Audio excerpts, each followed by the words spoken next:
children. Welcome to Beulah Online Education. In standard 6 and 7, we have discussed about various branches of biology like a cell biology or a plant and an animal kingdom or a vegetative morphology and a plant physiology.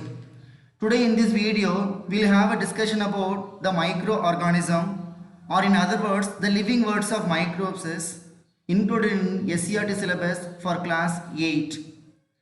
And the microorganism came into existence only after the discovery of a microscope. This microbiology covers a vast area, and I am sure that you children, if you really concentrate in biology, and definitely you can become a doctor or a scientist. And in this video, we will have a discussion about what is microorganism, the definition for the microorganism, and the types of microorganism, and the role played by the microorganism to plants, animals and human beings. So what is microorganism?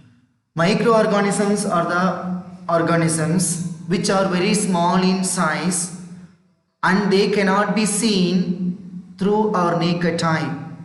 They are visible or they can be seen only under the microscope. So to see or to study or to observe any microorganism, we need a microscope to magnify and to learn. And these organisms can be seen only with the help of a microscope, and they are also known as microbes. And what is microbiology? It's a branch of biological science that deals with the study of microorganisms. Is called as a microbiology. And these microorganisms are present everywhere. There is cosmopolitan in distribution. They are present in everywhere. These microorganisms are present. And if you talk about the microorganism here, they are found in air and in water and in soil and in inside our bodies also. So you'll be shocking to see about that soil and even inside our bodies, of course. E. coli, or we call it as an Escherichia coli. This E. coli or a Escherichia coli is a name of a microorganism that is present inside the human intestine. And what is the peculiar character of this microorganism? These microorganisms are inactive under unfavorable condition and they became active during the favorable condition.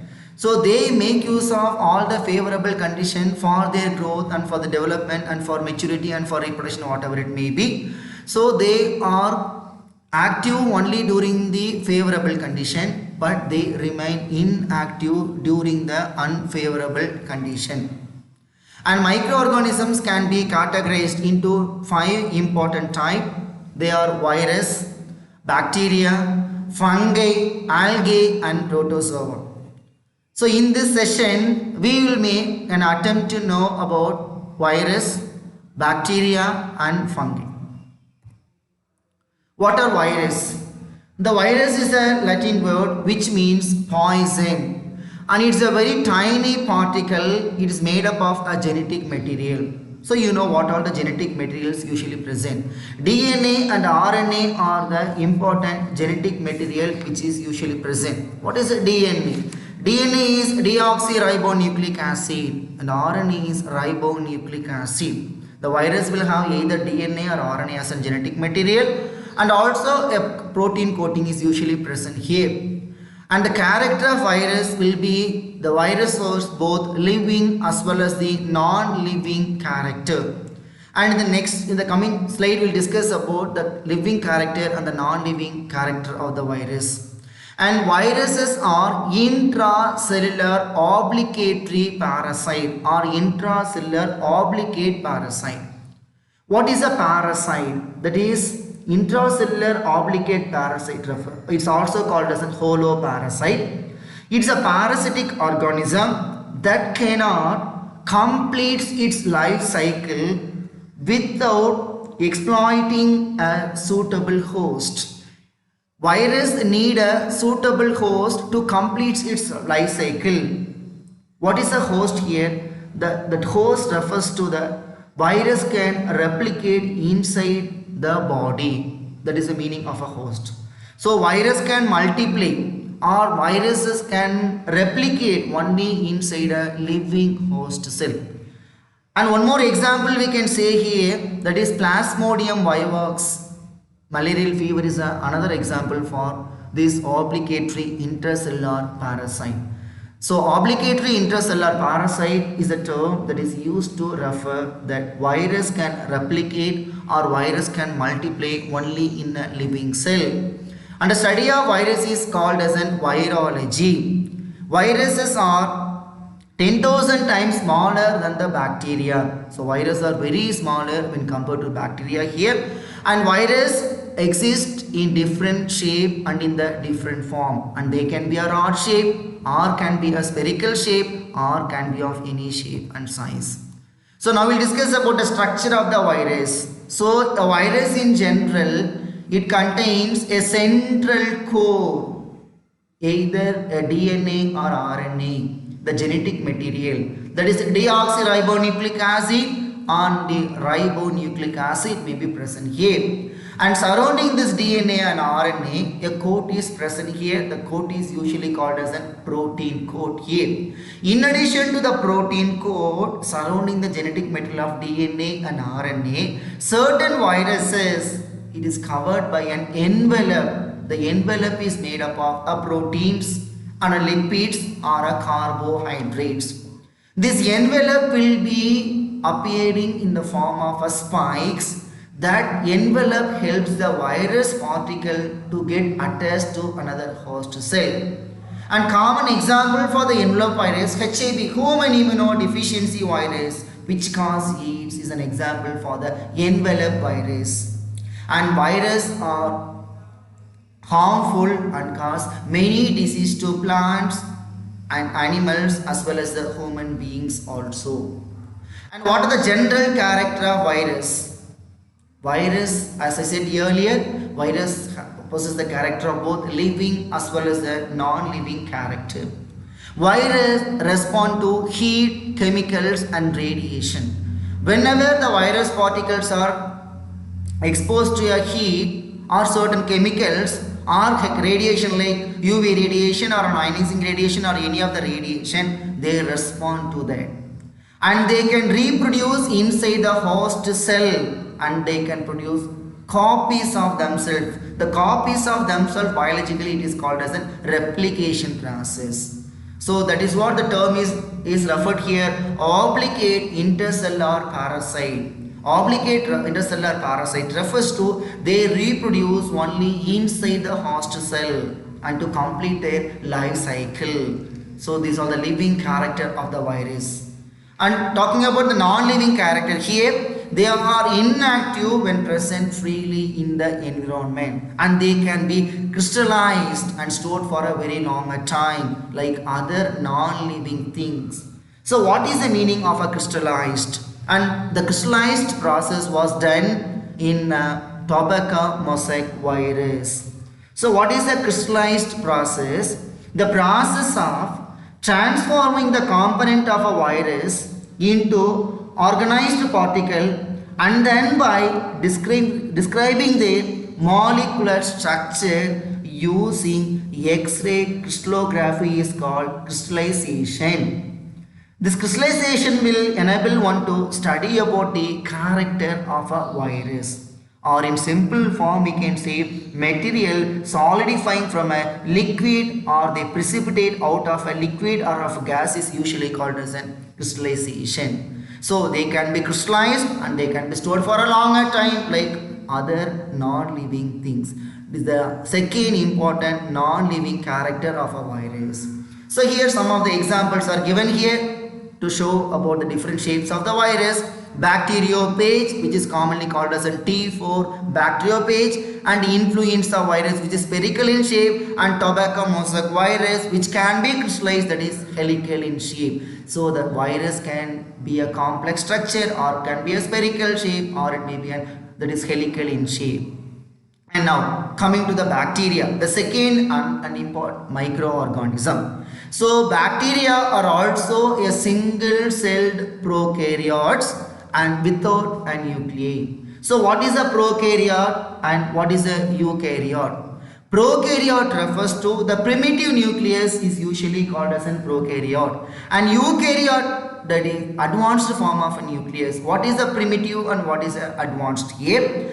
And the prokaryotes are the type of cells where the cells are without a nuclei, that is the nucleus is not surrounded by a nuclear membrane. So bacteria are a single cell, unicellular. It's a prokaryotes, cells without a nucleus.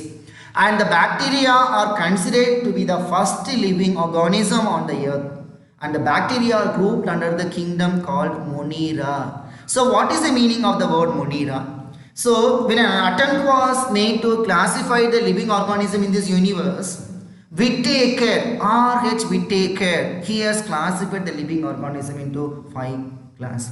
Monera, Protista, Fungi, Plantae and Animalia. Monera, Protista, Fungi, Plantae and Animalia. So Monera or includes the bacteria, or bacteria are grouped under the kingdom called as a Monera. So Monera is a class that is included by R.H. Whittaker classification.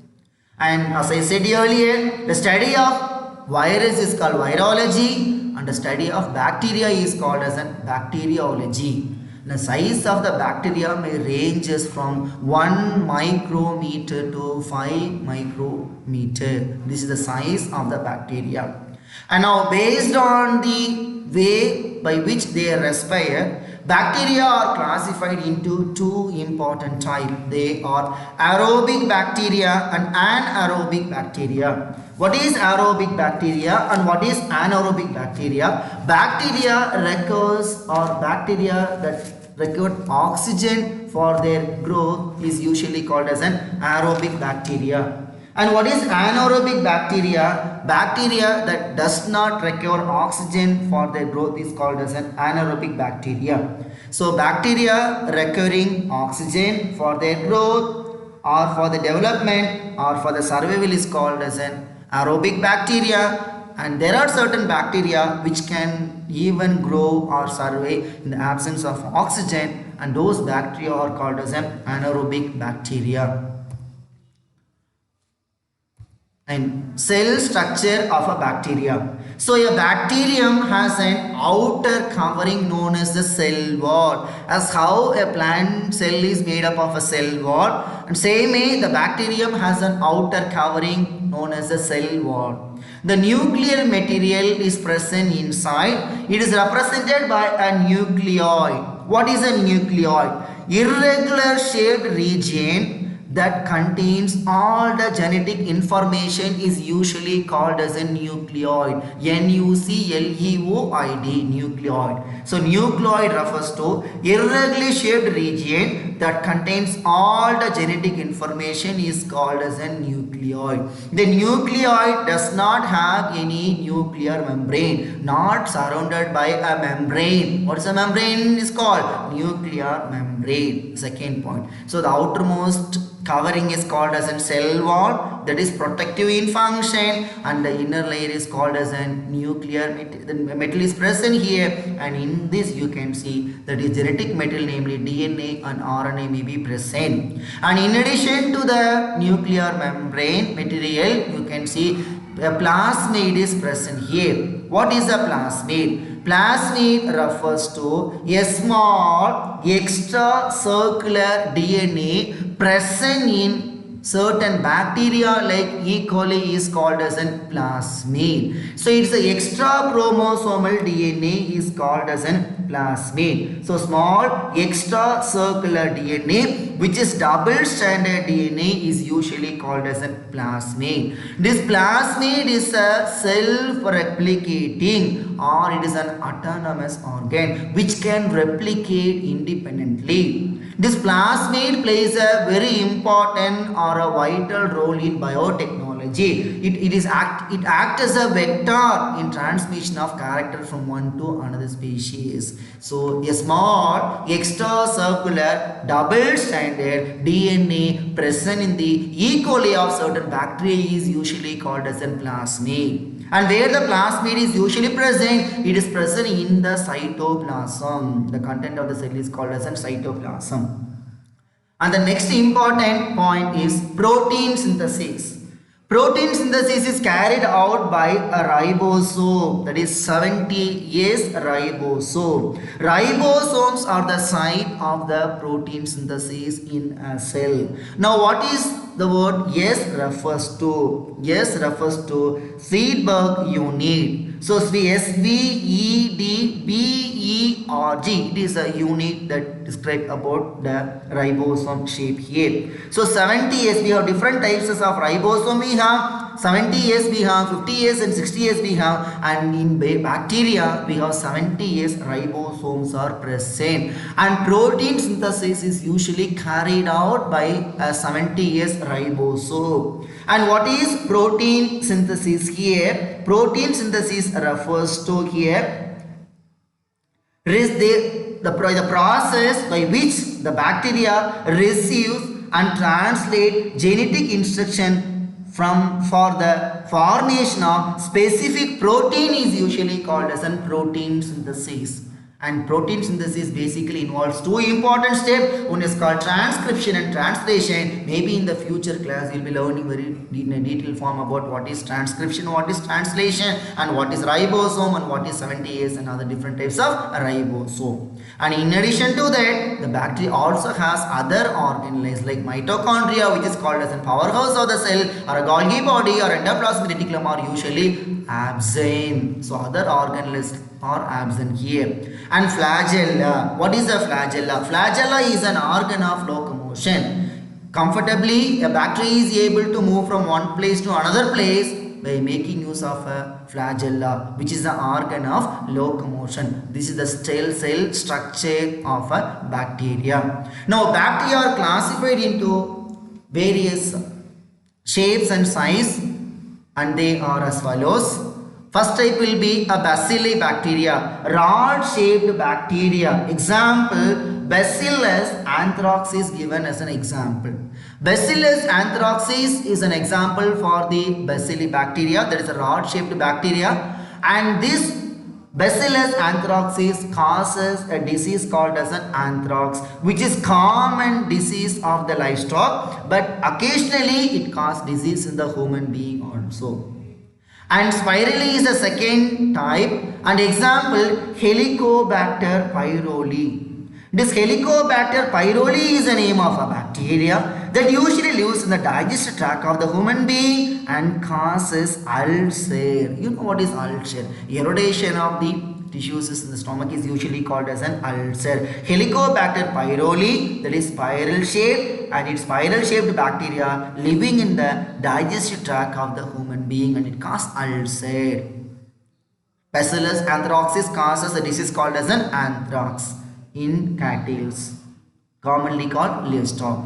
And the third shape is called as an cocci. This is the shape of a cocci bacteria. So they may be a spherical shape or they may be a ball shaped bacteria, and they can appear in many forms sticking with one another, and they can stick together in pairs called as a diplococcus, or in the form of a chain called as a streptococcus, or in the bunches called as a staphylococcus. This is the third shape of the bacteria. And coming to the next shape of the bacteria is Vibrio. So what is Vibrio? This comma shape is commonly called as a Vibrio, and it causes, example is given here, Vibrio cholerae.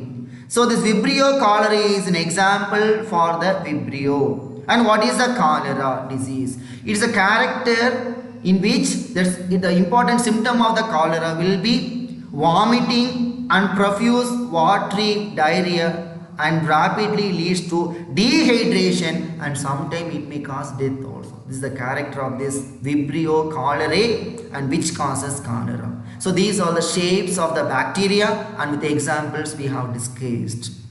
And coming to the next one, bacteria are also classified according to the number of and arrangement of flagella. What is a flagella? Flagella is the organ of locomotion. A bacteria is able to move from one place to another place with the help of the flagella. And the first type is called monotrichous. If you keep the diagram in your mind, very well you can write this question. Monotrichous. Mono means one. A single flagella at only one end is usually called as an monotrichous. Example, Vibrio cholerae is given as an example.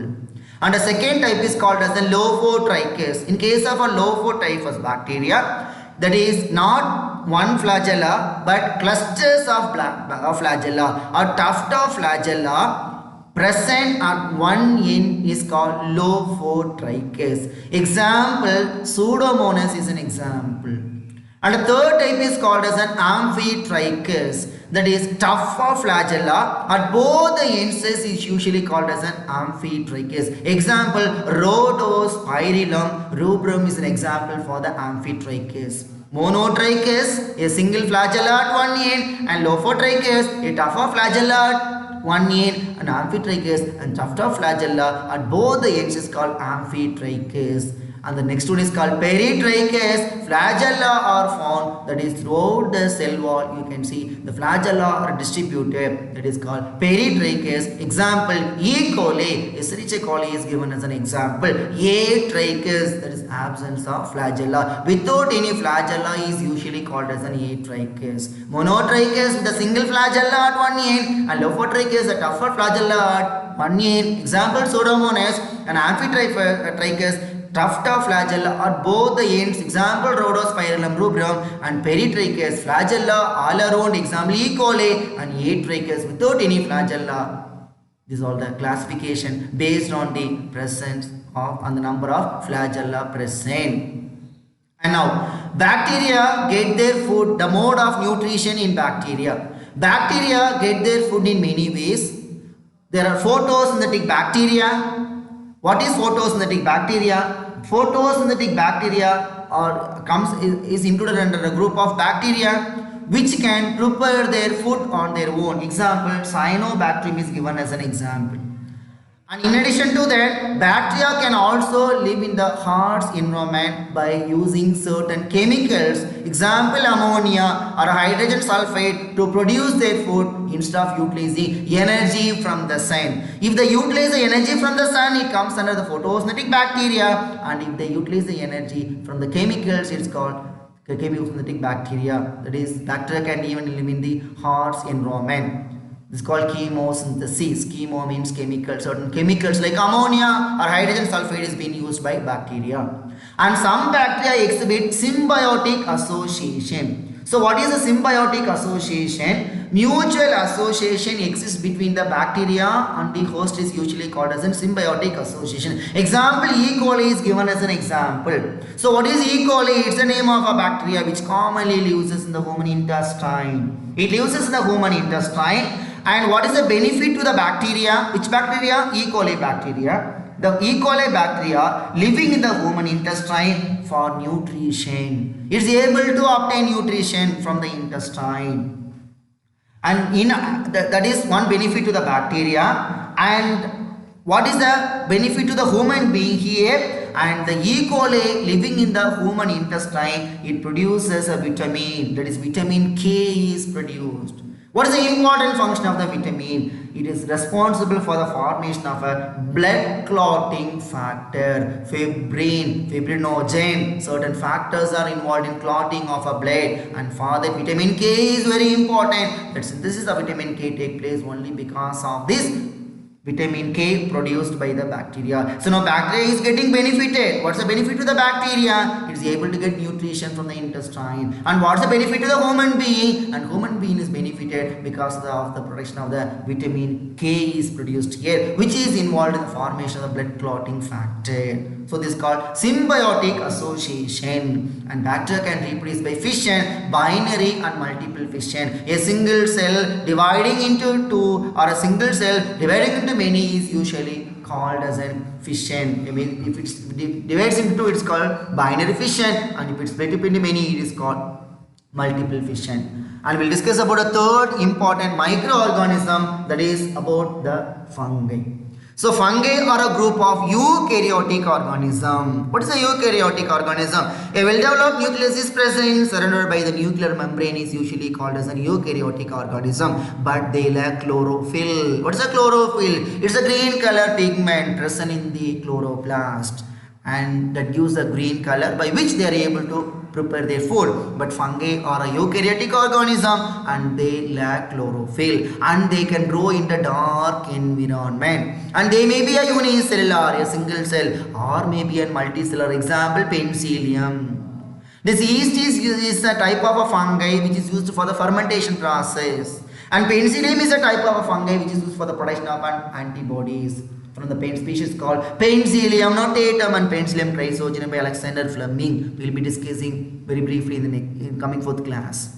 And they are found in all kind of habitats. What is a habitat? The place where the species live is called as an habitat, and fungi are present everywhere. And they are included under the kingdom called as an fungi. So coming back to the five kingdom classification: Monera, Protista, fungi, plantae and Animalia. Fungi is included in the five kingdom classification proposed by R.H. Whittaker, as how the bacteria is also is included, and study of fungi is called mycology. And some fungi are macroscopic, example mushroom, which is very edible, and there are around more than 70,000 species of fungi are present in the world, and an example is given here. Yeast is given as an example for unicellular fungi. So now we need to discuss about the cell structure of an yeast cell. Yeast are found freely in the atmosphere. They are present in the atmosphere. They can grow in all kind of media which contains sugar. Sugar is the medium for the growth and for the development of this yeast.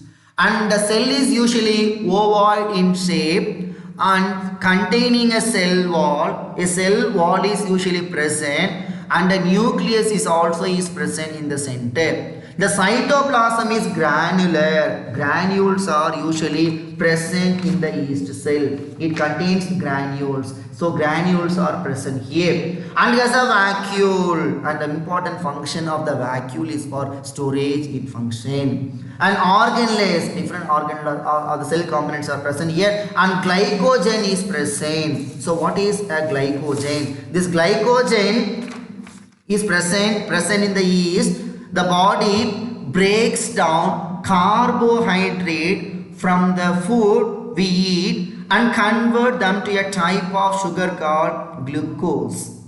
When the body does not need to use the glucose for energy, it stores in the liver, in the muscle. The stored form of glucose is made up of many connected glucose molecule, and it is called as an glycogen. So this yeast contains glycogen, and which is an oily globules are usually present. And yeast aids in fermentation process. So what is a fermentation? The fermentation is a process, as I told you earlier, that yeast can grow in all kind of media containing sugar, and fermentation is the process by which breakdown of carbohydrate in the absence of oxygen. In yeast, fermentation results in the production of ethanol, carbon dioxide, which can be used in food processing. Example, bread. In the processing of a bread, yeast can be used here. And it also, that is what the point is given here.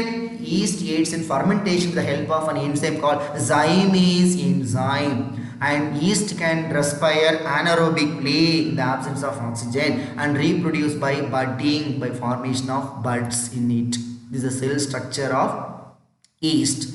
And coming to the next and important microorganism is called as an algae.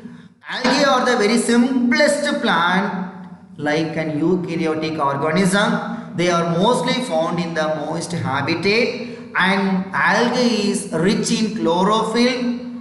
That is, chloroplast is present and the chlorophyll is present, and they are green in color, and they can be seen as a thin film on the surface of lakes and in the ponds here, and they are also known as grass of water, and they are autotrophic. What is auto? Auto is self-tropism, is called movement, and they can produce their own food with the help of chloroplast. And the chloroplast contains a pigment called as an chlorophyll. which is usually green in color, and the green color pigment present in the chlorophyll, that is chloroplast, is responsible for photosynthesis. And the study of algae is called as an alcology, or it is also called as an phycology, and the size will be from 1 micron to 50 meter. This is the size of the algae.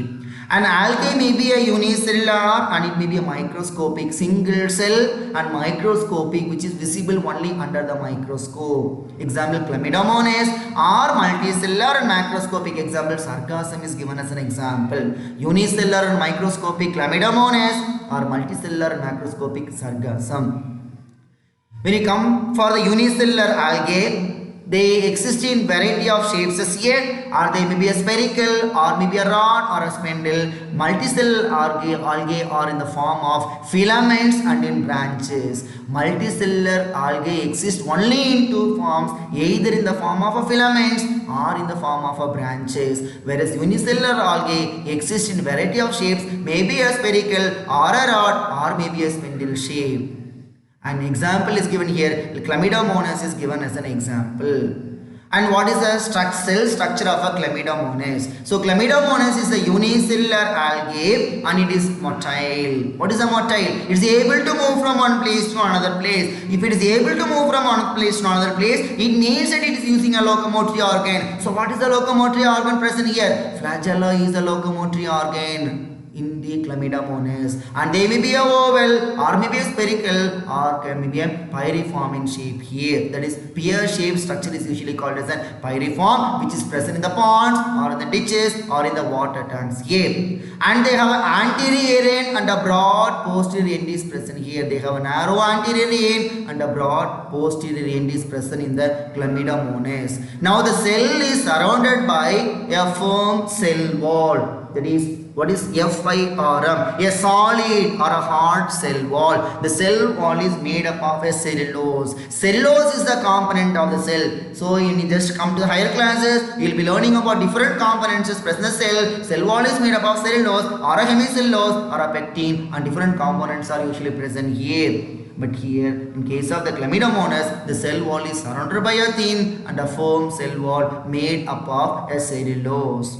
And the cytoplasm, the content of the cell, is seen between the cell membrane and the chloroplast, and it contains a large nucleus is present inside the cavity of cup-shaped chloroplast. The chloroplast is cup-shaped structure. In this cup-shaped chloroplast, you can see that the cup-shaped chloroplast of the Chlamydomonas here, nucleus is usually present in the cup-shaped chloroplast. And the anterior end bears two flagella. This is the anterior end, and it consists of two flagella. The anterior end will be narrow, and it consists of two flagella. These flagella are the organ of locomotion.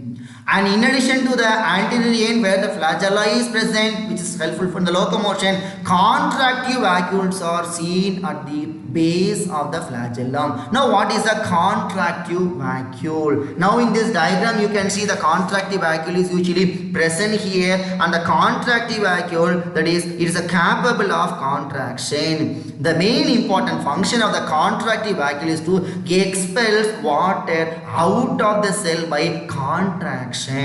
That is what it is called as a contractive vacuole. So in this diagram you can see contractive vacuoles are usually present here. The vacuole, this vacuole is usually called as a contractive vacuole. So where the contractive vacuole is usually present, the contractive vacuoles are seen at the base of each flagellum. This is the flagellum, this is the base, and in the base you can see a vacuole which is contraction in nature. Because of the contractive capacity, the excess amount of water is expelled out of the cell. This is called contractive vacuole. And the anterior end of the chloroplast contains many tiny red colored eye spots are present here. Now what is an eye spot? From this diagram you can see, children, eye spots are usually present here. These eye spots are light sensitive, and it provides light by which the Chlamydomonas will be able to move in a particular direction. That is the main important function of the eye spot. Eye spot is usually present here, and this main important function of the eye spot is light sensitive, and it provides light. That is the important function of the eye spot here. And Chlamydomonas exhibit both sexual as well as asexual method of reproduction. So this is the cell structure of the Chlamydomonas. And now with this we will stop today, and thank you children, and see you back with the continuation of this chapter in the next video. See you back. Take care.